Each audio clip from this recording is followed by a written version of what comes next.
Hello, everybody, and welcome to this week's episode of Analysing Anfield, your tactics and analytics podcast, courtesy of the Blood Red channel.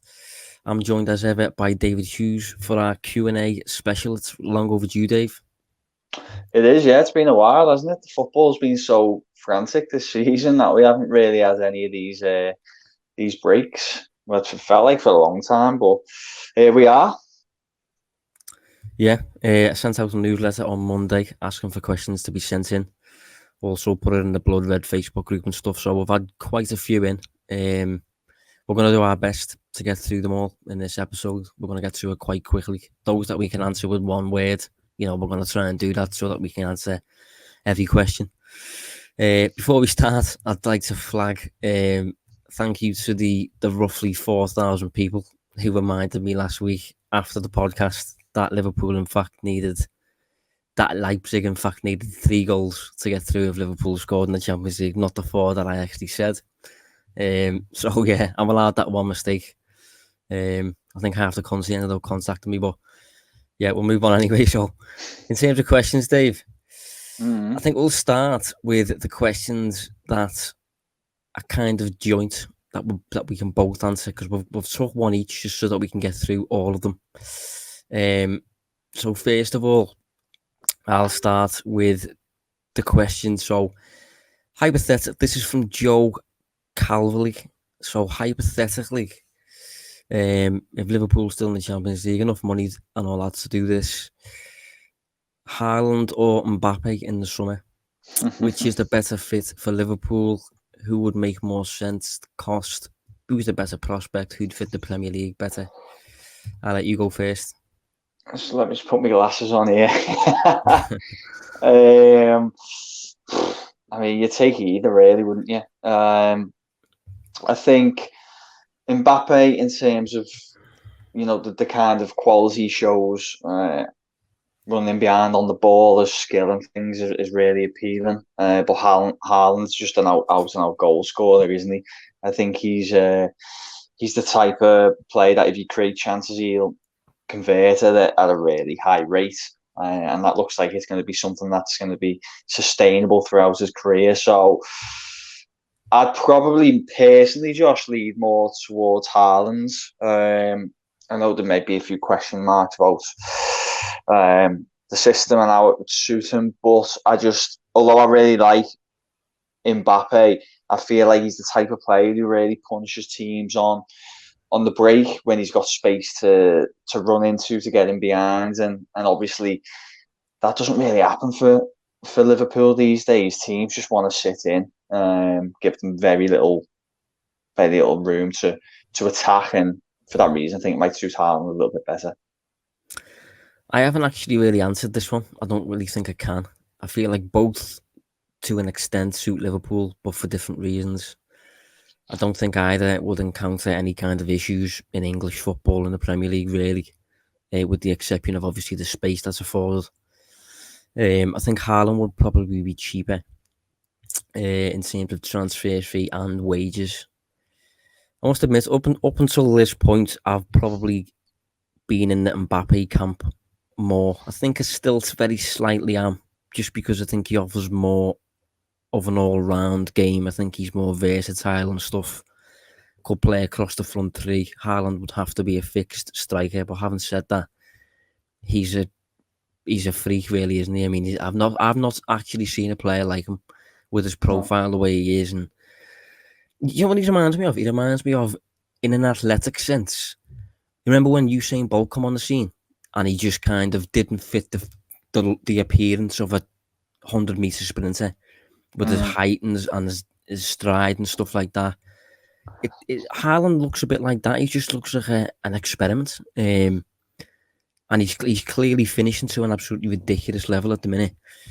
Absolute cold, absolutely freezing in front of goal in terms of just putting the ball in the back of net without it phasing him and stuff. I'd like to see how his career's going to pan out, because he's well ahead of a lot of the top talent so far at his current age.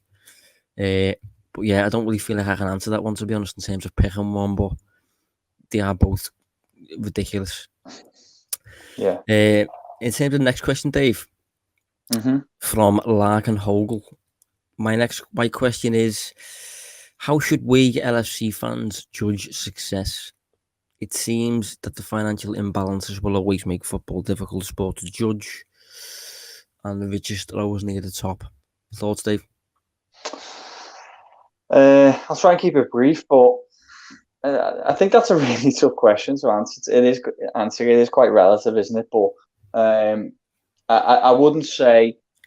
I understand the point he's trying to make, that Liverpool are kind of almost starting on the back foot a little bit financially compared to some of these other super sides that they're competing with, from a financial point of view. But I definitely don't think Liverpool could, as a fan base, would be satisfied with just Champions League football every year. I think in football, it doesn't matter at what level you're at the time. I think you've got to always aspire for more. So the natural progression from qualifying from the Champions League is to then try and push to compete for the Premier League. And same if you're in the Champions League every year, you want to try and progress that bit further each year and hopefully go on to reach finals and win it. From a Liverpool point of view, they could be fairly satisfied that they've done both of those things in the last couple of seasons, and it's just about building on that. I think that would be the success. Maintaining the position as challenges for those two competitions. Yeah, I think for me, I've referenced a few times on this podcast that I think Liverpool should be at the top of the food chain when it comes to European football and stuff. So, but for me, I think when it comes to judging success for Liverpool just have to be a team that wins a lot in terms of matches. Not strictly silverware, but just a team that wins a lot of the time, consistently competing for the two big honours, in my opinion, which are the Premier League and the Champions League. I don't just mean entering, I mean competing at the top of.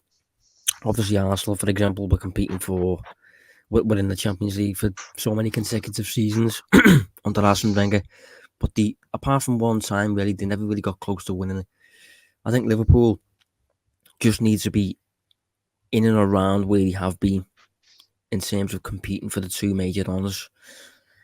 Obviously, it's nice to win it, and you can judge based on silverware if you want. But there's so many just fine lines that can stop you from winning the actual silverware. But you might showcase enough to be 2 points off, or in the final, and you'll just lose as a result of a penalty or so. So I think just winning on a consistent basis for me is enough to judge success for the most part. I think that's one of the reasons I look at Pochettino and think he's really good.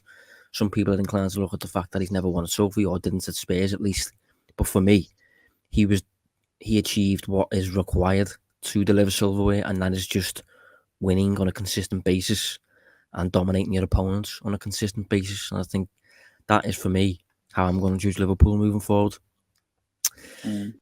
Question from Katie Francis. So, do you think the FSG model should be reconsidered, as success is not sustainable under the current model? Concerns raised given LFC's ongoing low net spend.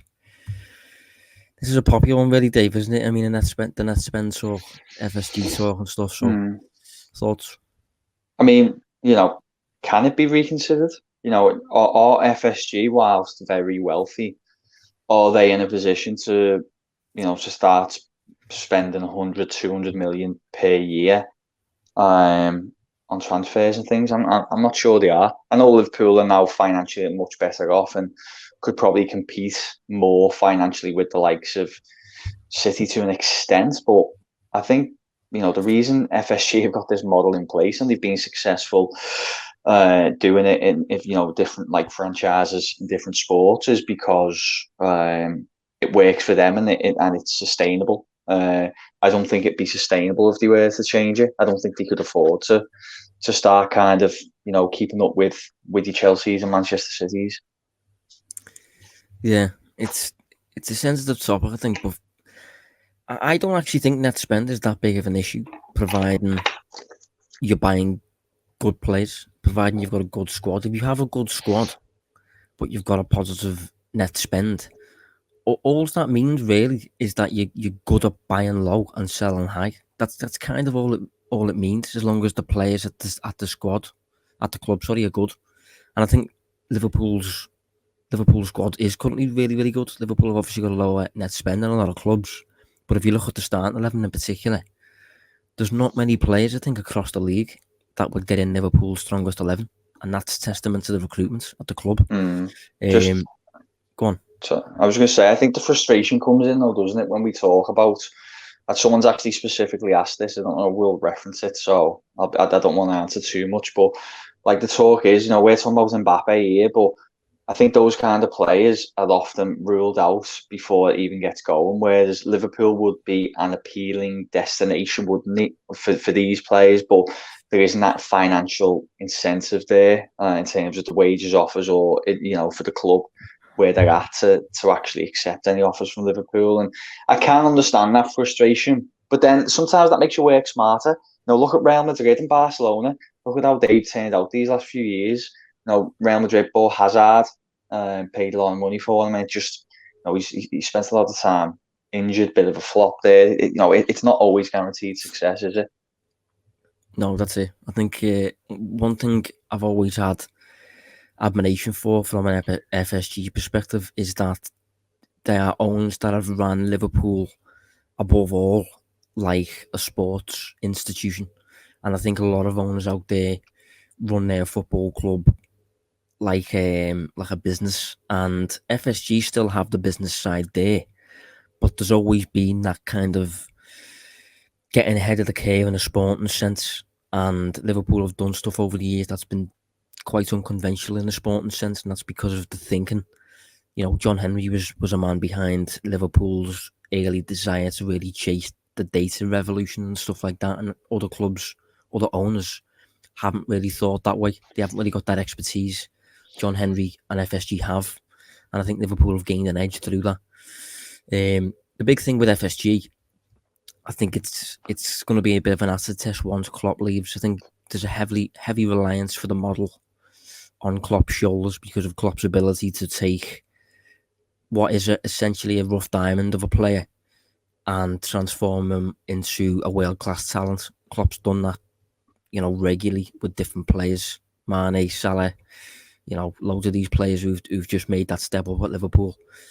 But Liverpool obviously buying those players before they've made that step up. The big test is going to be whoever we replace Klopp with is the next man in the hot seat going to be able to have that transformational effect on potential like Klopp has. But we'll move on anyway to the next question. So this one is this one was a clever one, I thought, from Alex Harbour. One for you and Dave, may cause some friction. What would be your combined Merseyside 11? But he's made it interesting by saying based on this season's performances. So, Dave, go on. Okay. Obviously, I think the keeper thing, Alisson's still there. Although I will say Pickford's been I know he's a bit of a swear word on this podcast, but he's actually been really, performing well since the turn of the year. But I think obviously Alisson takes that.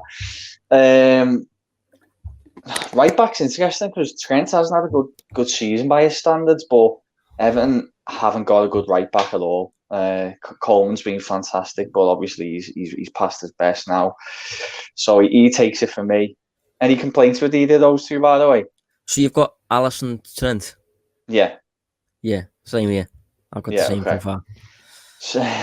Centre backs is interesting. I'm struggling here. I've got Keane and Godfrey. Have you put them both in? I wasn't sure. I wasn't sure if you were going to. I don't feel like I could pick anyone else. I mean, they've barely played. Matip has got a bit of a stronger shout, I suppose, because he played up until Christmas, and he probably would be in there based on his performance because he was largely flawless. But he's just been unavailable and stuff. So yeah, at least with Everton, they've been playing every game all season. Yeah, Keane and Godfrey have been really good, but I thought you were going to try and make a case for Firmino, No, but, he's in my midfield. Right, okay. Left back, this is going to be controversial, but I am going with Luca Dean. I've watched a lot of him this year, and he's been phenomenal.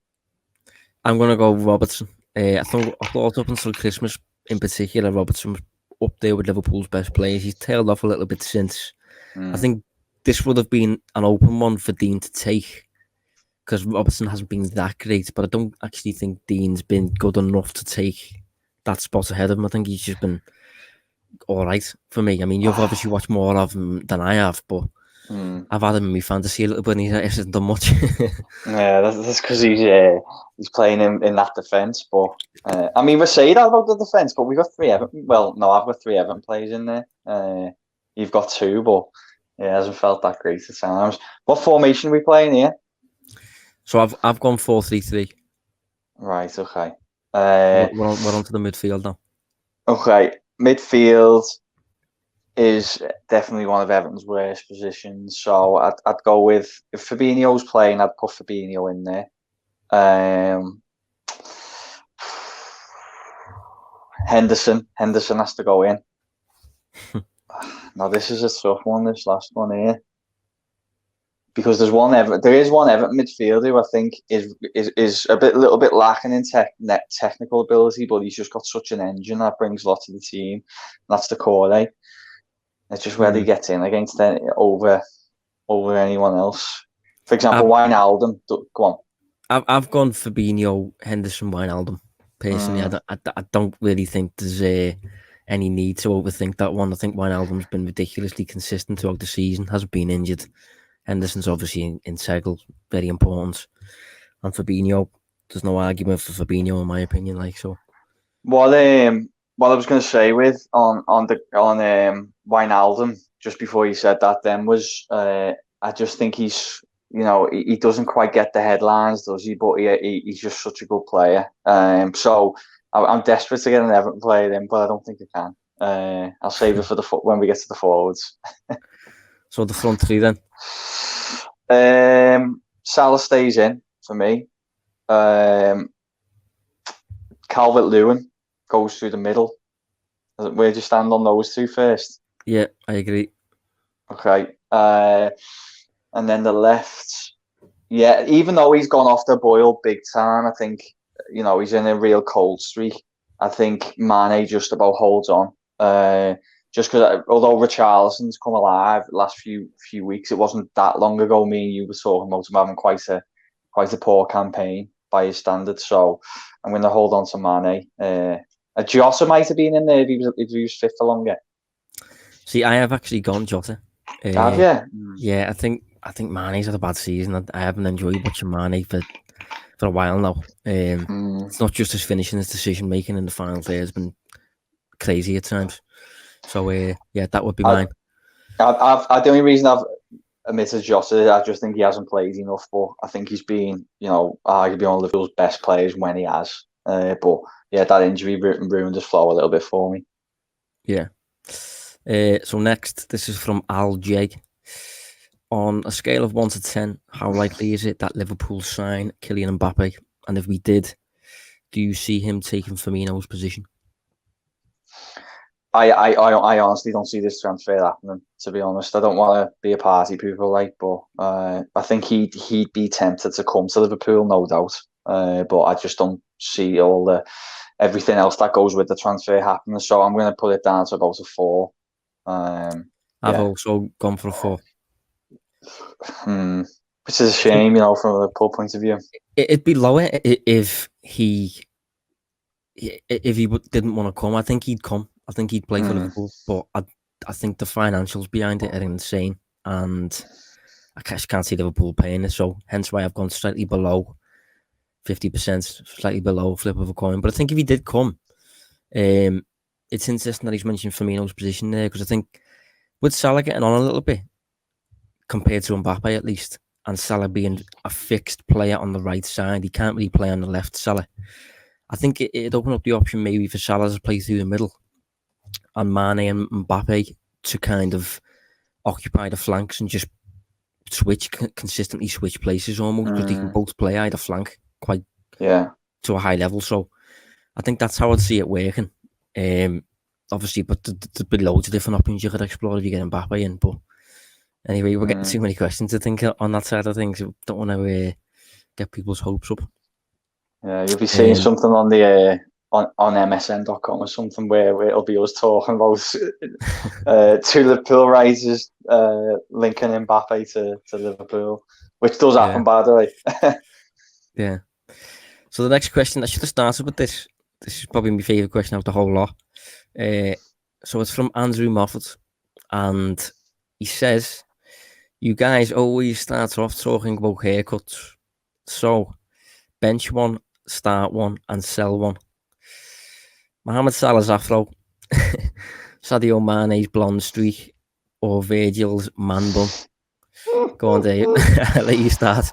I feel like it's a good week for you because you've had your DIY haircut. It's still a little bit, it's still a little bit sensitive for me with mine. But right, we're definitely selling Sadio's blonde streak. Not for me that. Virgil's man bun, he definitely pulls it off. But again, I'm not sure I've got the hair to pull that one off. So you know what? I'm gonna stick with Mo's afro to start. So to confirm, Mo's afro to start, Virgil's on the bench, his man bun, and we're getting rid of Sadio's blonde streak.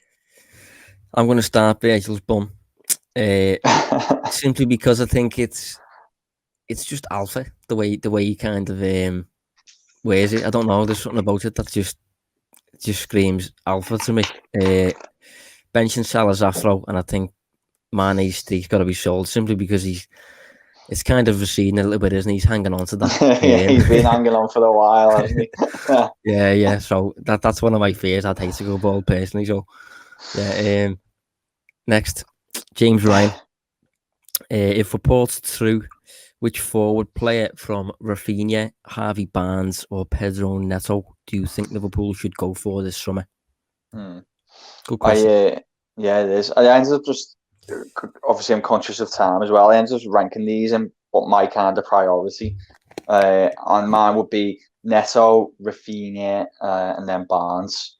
I like all three players, but I just think Neto's the youngest. He's got the highest ceiling, and he just looks like a Liverpool player for me. Just the way he kind of works off the ball and the stuff he does on the ball. I think he's a really good player. Yeah, it's interesting that because mine's different. I haven't actually ordered them, but if I could take one of those players to Liverpool this summer, it would be Barnes. I rate him really highly. I think he's very, very good, and I think on top of that though, I think all three would suit Liverpool. All three are really good players. All three could do a job and probably improve under Klopp. But yeah, if I could pick one of the three, it'd probably be Barnes for me. We're still on the joint questions here, by the way, Dave. Yeah, no, we're gonna have to start. People don't be offended if you get a quick answer because we've got so many questions to get through. So this one from Alex H. Tough one is if Klopp was to leave Liverpool this summer, who would be your first choice replacement? I did think about this briefly, and I'm just gonna go with the obvious answer. And I reckon tonight, when I'm thinking about the podcast, I'll be kicking myself thinking that I would have liked to look a little bit Indian, come up with someone a little bit hipster. But I think Nagelsmann's the obvious candidate. Yeah, that's what I've said. I think specifically this summer, that's the question. The question is if he was to leave this summer, and I think with me saying quite a lot now about Liverpool acting like an alpha club and sitting on a big boys table and stuff like that, there's no need really for Liverpool to take much of a chance, and I think Liverpool should be going and getting the most qualified coach for this sort of thing, and obviously looking beyond the very qualified coaches like Sam Allardyce and coaches like that. I think someone who's very qualified but still applies from a Liverpool perspective would be Nagelsmann. Marco Rose is of interest to me. Jesse March is of interest. I think Steven Gerrard's doing really well. There's plenty of names out there, but I think if it was this summer, I'd just go and get Nagelsmann, I think. So next question is from Richard Bow, and there's a lot of talk about Liverpool buying a number 9 over the summer. Who are yours and David's? He's asked for top 3, but I'm not going to do top 3 because we'll be here all night. If you could pick a 9, David, based on this season, sorry, who are you saying? Yeah, I think there's a few names, and I've just tried to come up with a different one beyond like the obvious Haaland and stuff. And and although I haven't scouted him a ton, I know Alexander Isak's doing some nice stuff at Sociedad. He was at Dortmund originally, wasn't he? And he's scoring a lot of goals, got some good underlying numbers. For Sociedad, he's playing in a 4-3-3. His profile's different to Firmino's. I think he's about 6'4", Swedish, but he's a player that seems to be doing some good stuff. He's only 21 as well. Looks to have a big career ahead of him. So maybe he could be something a little bit different and an option.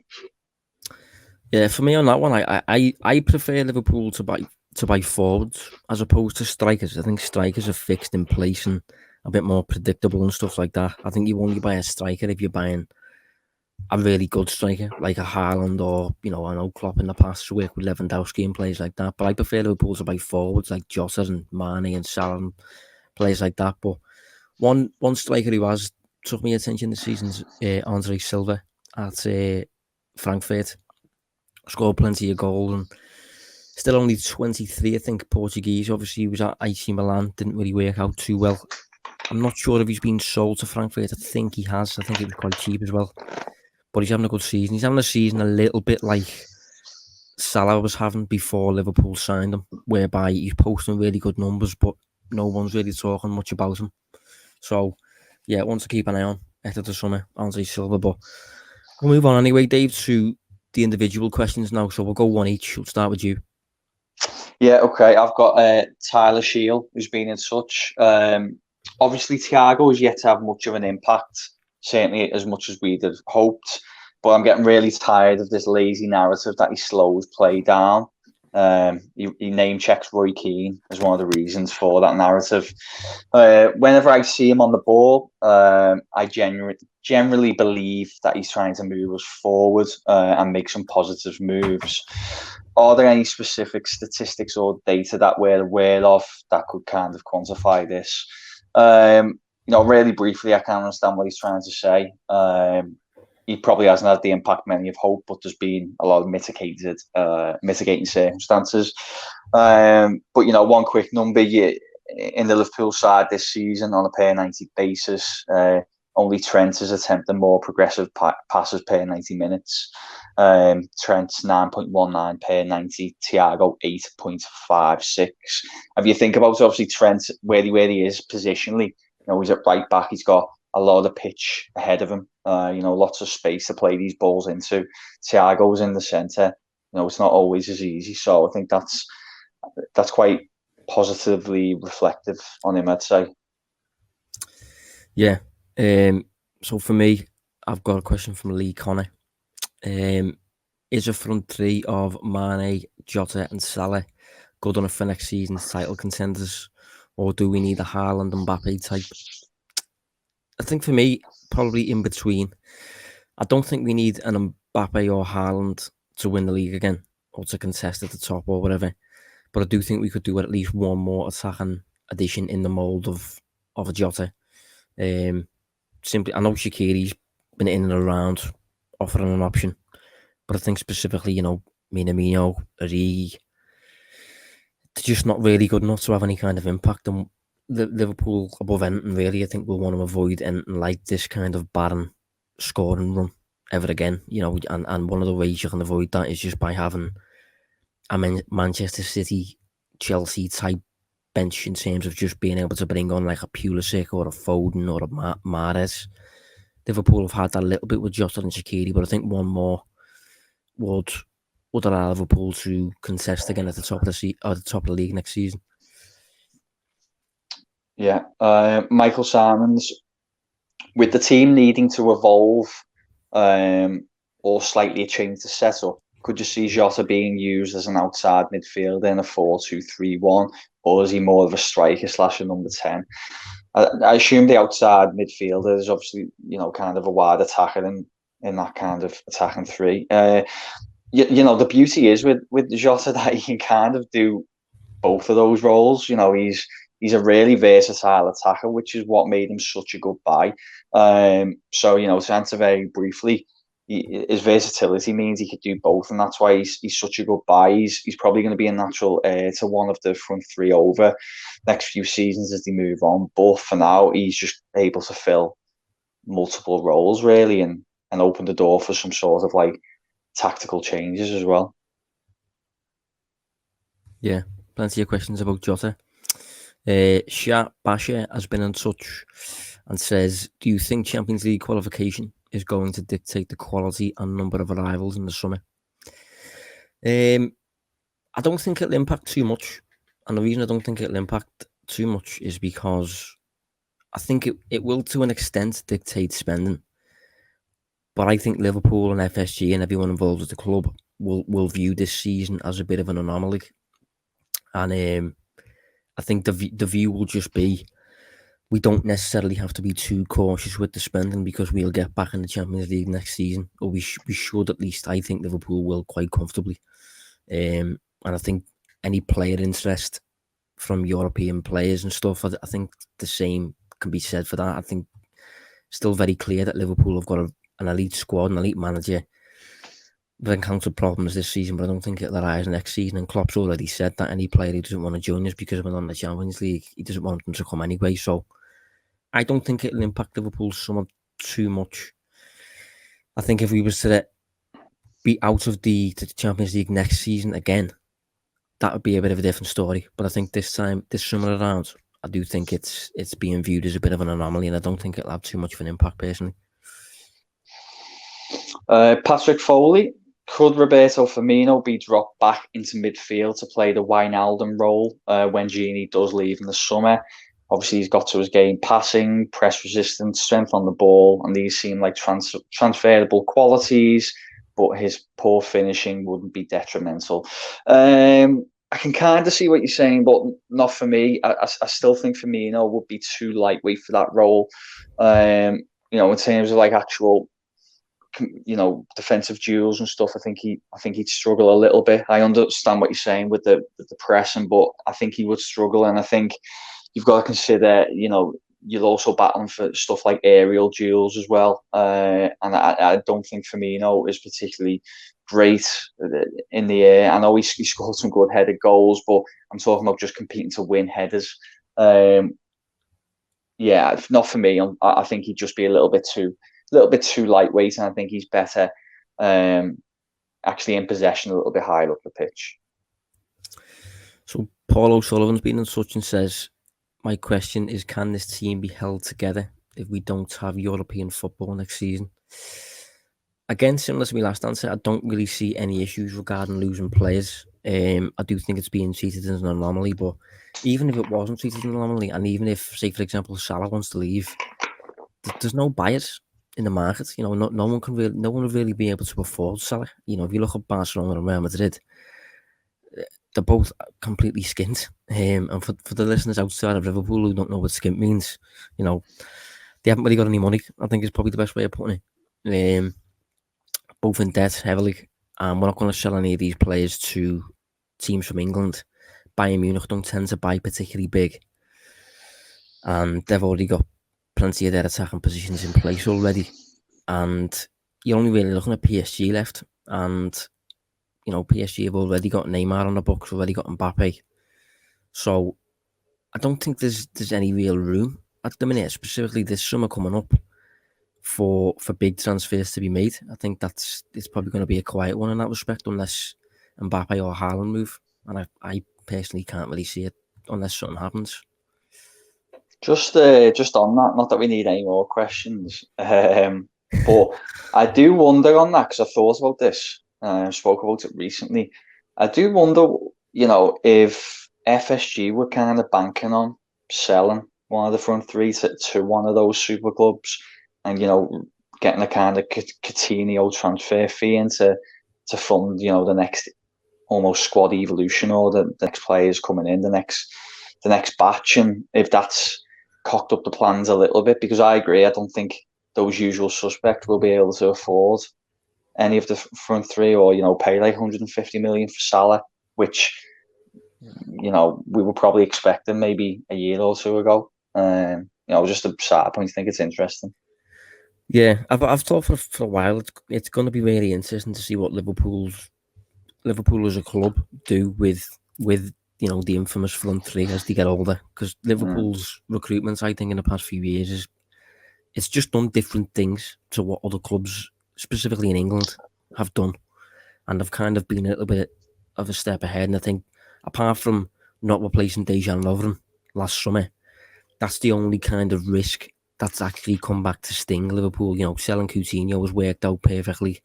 Waiting for 6 months before signing Van Dijk has worked out perfectly, and everything really getting Salah back, despite the fact that he was perceived as failing in England. Everything's worked. So whatever FSG and the club do in reference to the front three, I'll believe is probably the best option because they know better than I do. But it's going to be interesting to see if they just keep them round and let them regress, or if they want to sell them, all that sort of stuff. So yeah, I think you're spot on. Alan Doyle. Every time Liverpool kick off, they launch it long from the right side centre back to Mane. Why? It seems like they don't get any advantage over building from the back. What I would say, Alan, is if you watch virtually any football match, every single team does this. I couldn't actually think of the top of my head that one team that doesn't. I'm not 100% why I can go on. Just on that, I think I noticed last week, funny enough, for some reason Chelsea don't under Tuchel. I think it was Chelsea. Maybe they just want to circulate the ball from the start. Yeah, I was about to say that if there's one team, wouldn't maybe be Chelsea with their kind of focus on ball retention. But the main reason is just to, it kind of seems like it's a little bit of a risk to maybe turn over possession deep inside your own half so early on in the game. Whereas obviously, if you're pumping it forward straight away, you're going into the opposition's territory. It's gone out for a throw, so you can pin them in.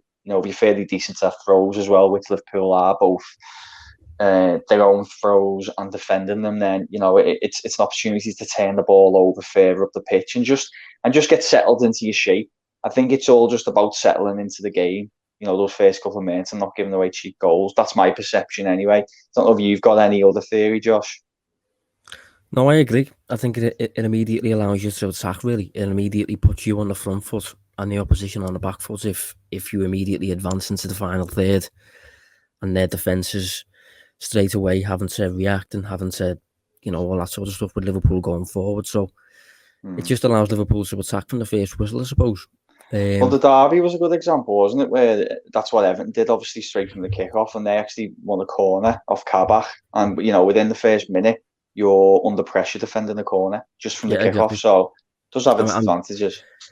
And before too long after that, Liverpool conceded. So I think it's a sensible ploy, I think. So I've got a question from Devon Goring. Hopefully I've pronounced that right. Could Curtis Jones be an option to play the Firmino role? Possibly. But I think, for me, Jones's qualities, I think he's quite a dynamic player. He's definitely a ball carrier. I've tweeted certain data vizzes about that sort of stuff. He's one of the keenest ball carriers in the league.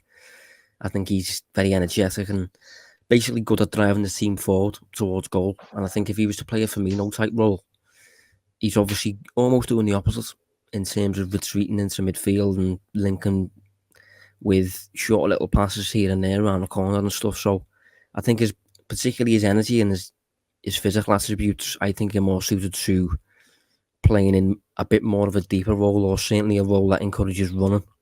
And I'm not sure Firmino's is as much associated with that sort of stuff. Yeah. Interesting question coming up here, Josh. Taylor Naked says it's obvious that Klopp won't sign big names because he can't handle them. No doubt he can develop world-class players, but we have also seen that he cannot control Salah or Mane. Just look at how they react when substituted. Do you feel Klopp is intimidated by big names?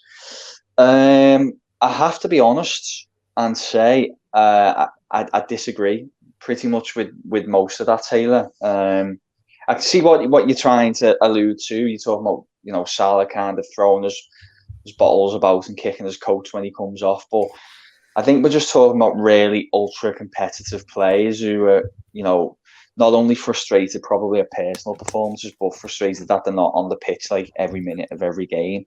But if you kind of look at the record that both have at Liverpool under Klopp, I think it's really hard to make a case to say that Klopp can't handle them or get the best out of them. And if you look at Klopp's history going right back to Dortmund, he's had some phenomenal world-class talents playing under him, and he's been successful with these teams. So I do understand the point you're trying to make, and you've definitely got to manage egos now, and it isn't easy, but I think Klopp's arguably actually one of the better at doing it. I also just want to add on that. I actually think Klopp substituting the likes of Salah and Mane on like the hour mark and things like that is evidence that he can control them for me. Because a lot of managers, if that's a big player, if that's a big personality, they would shy away from making such a substitution. Say, for example, if you look over at Spurs, Harry Kane seems to play virtually every game. He seems to return from injury almost when he chooses. And I think if he had a managerial figure above him who kind of had a degree of authority enough to say, I'm not going to use you, or you coming off when I say, sort of thing. For me, that's leadership. For me, that's control. So I don't think I expect any players to be happy when he comes off the field, but I certainly wouldn't put it down to Klopp having a lack of control. I think that's one thing he certainly does have for me, and if he didn't have, he wouldn't last long. So I've got a question from James Leonard, and he says, references a video that he saw of Mane pressing, and he says, what are our most common pressing routines? How do the front three movement facilitate them? What strategies do we employ against which type of team? So difficult question to answer without actually having video to show, because it's one of them. It's one of them that it's hard to write a piece about and stuff like that, because you kind of need live footage to capture your point. But I think just generally with Liverpool, Liverpool tends to use the touchline, for example, when pressing, because the touchline is almost acts as an additional player, because obviously you can't progress beyond that. So particularly the touchline comes in handy when Liverpool are pressing high up the field. Obviously, you've got to make it difficult for your opponents to progress. It's the basics. You want to force them long if possible, or force them into an unforced error. Liverpool in a lot of games as well tend to push possession through pressing angles. If you press, say for example, to a player's weaker foot, maybe they'll play it to the left back, and maybe the left back's the player that you want to receive the ball because he's the weak link. Say for example, if you're pressing Manchester United high up the field, who do you want on the ball to press into a mistake? Probably Wan-Bissaka. So you want to funnel possession towards right back, really. And I think as well, Liverpool analysed these teams beforehand, and you kind of see how they've been pressed throughout the course of the season, and you just kind of gain an understanding as to where the ball tends to go when this happens, what that player tends to do when that happens. And I think specifically against teams that have been easy to predict in the past, say for example Bournemouth, and to a lesser extent Brighton, Liverpool have scored goals through a very predictable press. That I think Naby Keita has been involved in a few of them, where he pressed the ball off a goalkeeper distribution to, say for example, a midfielder. Ball's been won, and Liverpool have scored from it, and it's been quite easily premeditated. But Liverpool's pressing is, changes from match to match. It's always different, but Liverpool know a lot about their opponents, and those that are easy to predict and those that have got clear weak links, Liverpool usually make use of those. Just on the subject of pressing, Alex Absalom, he asked, why do you think Liverpool's press has been so ineffective this season compared to previous years? Even with defensive injuries, players seem less committed to hunting in packs and squeezing other teams. I haven't got all the numbers to hand to actually confirm whether it has been a little bit less effective this year, but I will say that on the whole, pressing numbers are down. Certainly from a PPDA perspective in the Premier League, and Liverpool no different. Last season they had an average of 9.3, but that's a little bit higher now at 10.28 this season. And that some fatigue will be playing a part. That being said, I can't think of too many examples where I thought Liverpool were really getting bypassed easily from pressing situations. I think Chelsea did really well at Anfield a couple of weeks ago. I was impressed by how they were bypassing Liverpool's kind of pressing. But, beyond that, I think the only reason it probably looks a little bit worse, or maybe it has been a little bit more ineffective, is the issues with the team. The lack of settled players, issues defence, and the defence is key in terms of the high line, and the impact of the defence has meant midfielders have been in and out, and Henderson's really good at pressing. He's missed a few games. Fabinho hasn't been in there. I don't think it's one of Thiago's strongest points, and he's been playing a lot in that position. So just these little factors all playing a part. And as I said, it's pressing's down across the Premier League this year. So James Kinahan has been in touch and says, with Liverpool being so dependent on Trent and Robbo for creation, do you think it would benefit to buy a number 10 in the summer? I think for me, probably not. I don't think I'd go down that route. I think Liverpool like players who can do different things and switch positions, a bit like Jota. Jota can play in any of the front three positions. Mane is the same. And I think number 10s in particular tend to be quite fixed. Like if you look at, say, for example, Manchester United, Bruno Fernandes is obviously doing a lot for United's attack as a number 10. But United are quite, not limited, but he kind of has to play there. There's nowhere else he can really play unless he plays kind of in a Firmino type role with split strikers either side of him. But it does limit United in a tactical sense because he's so fixed in place. And number 10s tend to be like that. They tend to lack a bit of pace, number 10s, and they tend to be the types of player that you've got to carry a little bit. And I think Liverpool already have number 10 types in Firmino and Shaqiri. So, that's probably an avenue I wouldn't explore. I'd be more inclined to go down the route of a player who is going to find the net and he's going to be really penetrative and direct and threatening, like a Jota, Harvey Barnes, and players like this. Betty Noel Jones asked, why do Liverpool seem so keen to walk the ball into the goal? Why are they so shy of shooting from outside the box? This is where I miss Coutinho so badly. He had the ball, a clear line to shoot, and he'd take a shot, and most of the time it worked. Bringing back him and Firmino together would be genius. Also, on the kind of same subject, Tom Culshaw said something very similar. But he referenced the fact that, could XG be playing a part in how it encourages players to create high quality chances above all else? And I'd say yes. I know Klopp has referenced XG. Might leave that for Josh to talk about. But I know he's referenced XG, but I think behind the scenes at Liverpool, things are probably a little bit more sophisticated than XG models, and they probably work on things such as prime shooting locations on the pitch, and I suspect they know deep down from a statistical point of view that taking a high quantity of shots from distance won't normally, be quite beneficial on your goal return. So although you might have these games where it's just not happening, you're not scoring, and you're probably sitting at home thinking, why are you not just shooting from 30 yards out then if it's not working? But what you got to remember is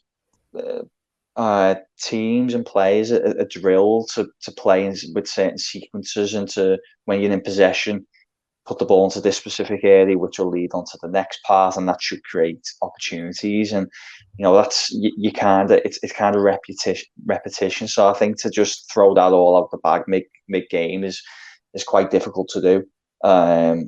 So yeah, and to answer both those questions, I think that's the main thing. That the idea is to create chances from prime locations, and shooting from distance isn't really a prime shooting location, which is why there's maybe more reluctance to do so. And just very quickly before I round up, Tom, I look forward to the Barbers opening too in a few weeks.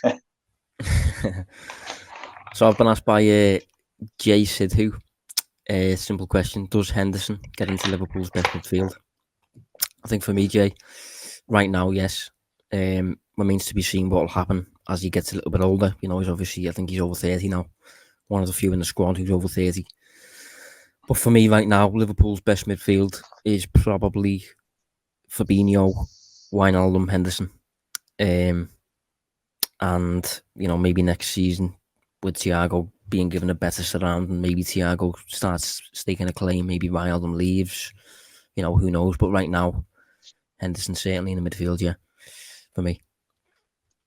Yeah, he's class, Henderson, to be fair to him. Felix Tam. Hi, Josh and Dave.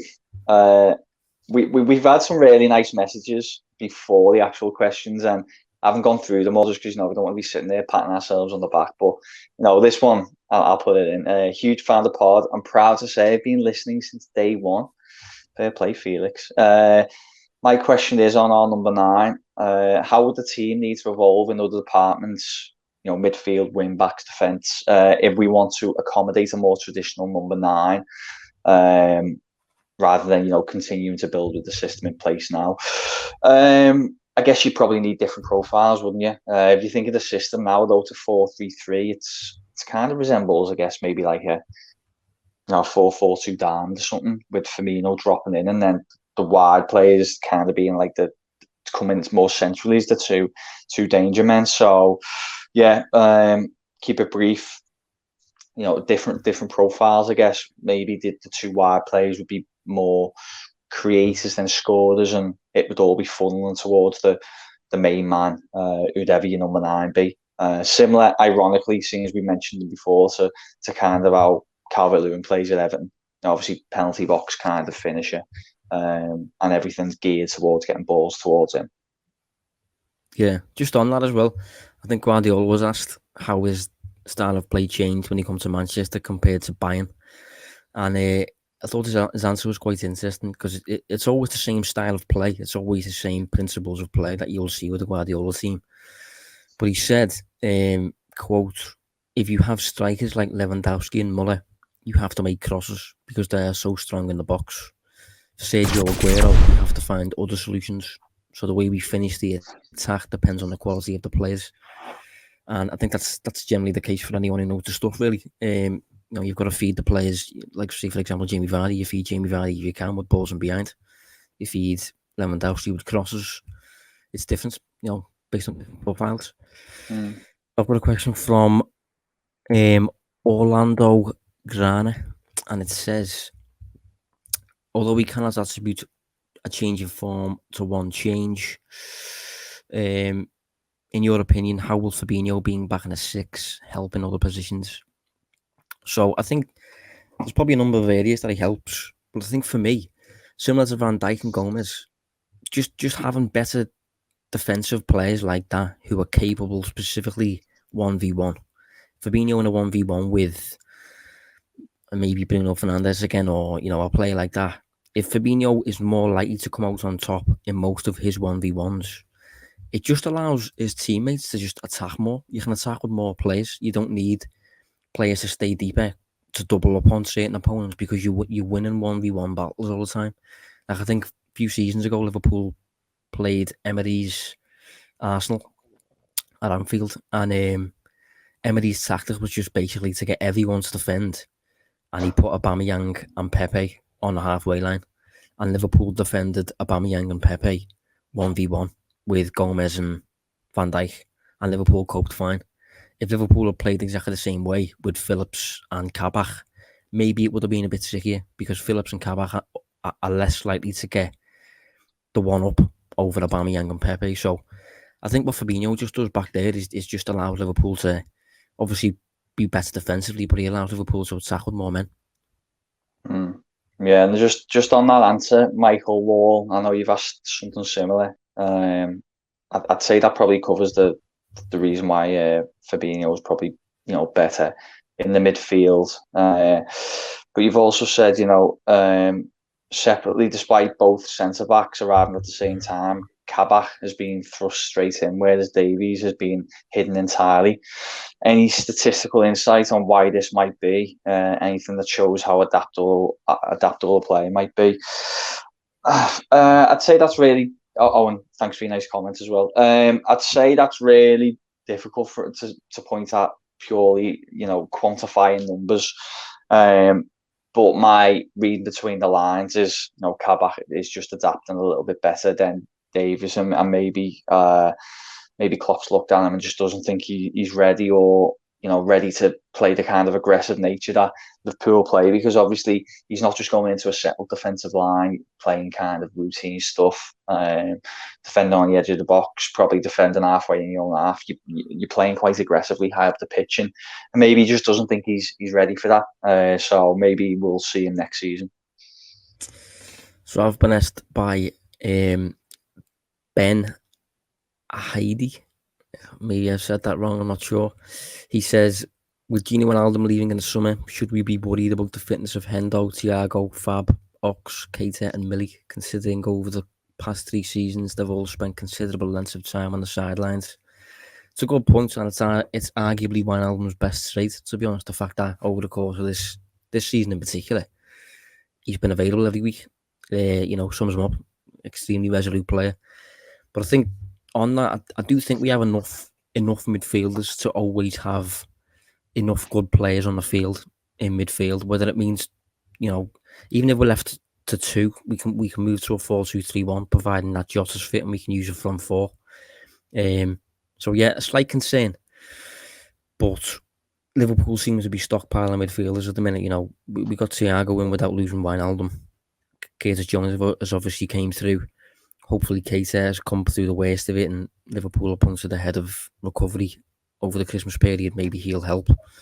Ox has came back from a bad injury in the past couple of months. So, yeah, I think Liverpool have got enough midfielders probably to get through. But, yeah, I think if Liverpool were to lose Wijnaldum, one of the biggest things that we'd be losing would be the availability. May as well touch on that briefly now. Matt Perkins has said, with the possibility of Gini leaving, he's another one there's been quite a few questions about, hasn't it? Who in Europe is closest statistically, replicating what he does, and who be kind of feasible in the market. I think I couldn't really answer your point statistically. I'd have to look into that. But on this show a couple of times, and on the Blood Red channel, we talked about Basuma at Brighton as being a kind of good candidate for Liverpool. Not exactly like for like, but I think there's similarities in the profile, albeit not as strong from an attacking point of view. But he could potentially be a good, realistic target if Liverpool were interested. Yeah. I got asked a question from George H. He says, you've talked a lot about Liverpool's underlying numbers being good despite poor form. The similar thing happened with Dortmund in Klopp's final year. Is there any reason as to why this seems to affect Klopp teams particularly badly? And reversely, are there any teams that consistently do well despite having poor underlying numbers? Interesting question. I think for the second part of your point, you can maybe have a think about this one, Dave. Teams that consistently do well despite bad underlying numbers. Newcastle United come to mind. Obviously, they don't do well, but they don't do as badly as the numbers suggest. Burnley also, a few years ago, they were just conceding far more shots than they were facing and stuff, but obviously they find a way to get results because although the performances aren't great, they just score from set pieces and stuff, and the shots that they do concede, there's usually about 10 men between the ball and the actual goal. Not every model considers that. And Lucien Favre teams over the years have consistently overperformed XG for whatever reason. There's plenty of studies into that one. That's always been an interesting one. But in terms of Klopp, I'm not sure. I don't know why it's kind of affecting Klopp for the second time in the past decade in terms of a really weird season to do with luck. Burnout has obviously been raised as an issue maybe, but I'm not really that convinced on that. I just think it's, I don't know. I've got no explanation as to why Liverpool have suddenly lost all of their centre-backs while also going extremely cold on the attacking side of things. and suffering from bad VAR decisions and, really weird season. Hopefully it'll come back to normal next year. I'd maybe thought Atletico was good, maybe in that, a team who kind of sit back a little bit, welcome, maybe lose the shot counts and stuff, and look at the surface like they might have lost the XG and stuff, but I think a lot of that's by design. So there's someone who can maybe regularly overperform in terms of expected points. Anyway, here's one from son's on my screen here.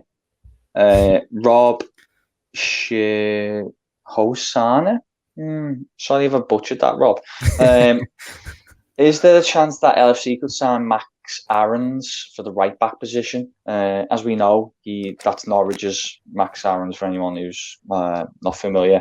As we know, he is versatile. He can play across all back four positions, and it could move Trent into midfielder when Milner leaves. I'm not saying no to it, and he is, he looks like he could be a good player, but I think the problem is, he's a player who's on the radar at many clubs. I mean, already talking about 30 plus million for them. And I just think that's quite a substantial fee for Liverpool to pay for someone who isn't an essential buy at the time. And I think that could just be enough to put them off. I think they prefer to go and find someone who's a little bit more under the radar, probably come in a little bit cheaper. Yeah, but I mean, that's the crux of it. I just think he's too well known now. I mean, he's been getting linked with Everton, Bayern Munich, loads of clubs. So, yeah, I think that one probably wouldn't happen for that reason, sorry. Dave, an hour has absolutely flew by. Wow. We went past the hour mark, and I think looking at my questions, I don't think I'm through half of them. So, yeah, given that Liverpool don't play until the 3rd of April, we'll probably have a spare podcast next week. So I think the majority of the questions we've probably still got enough to get through another Q&A episode. We'll see what happens. If we haven't got to your question yet, we haven't had time. We'll probably do the rest of them next week and do 2 Q&As because we can. But yeah, if we haven't got your question yet, we'll get to that next week if we can. Dave, thanks for joining us, mate. Yeah, thanks, mate. Cheers, everyone. And be sure to rejoin us next week for the Q&A part 2. Cheers.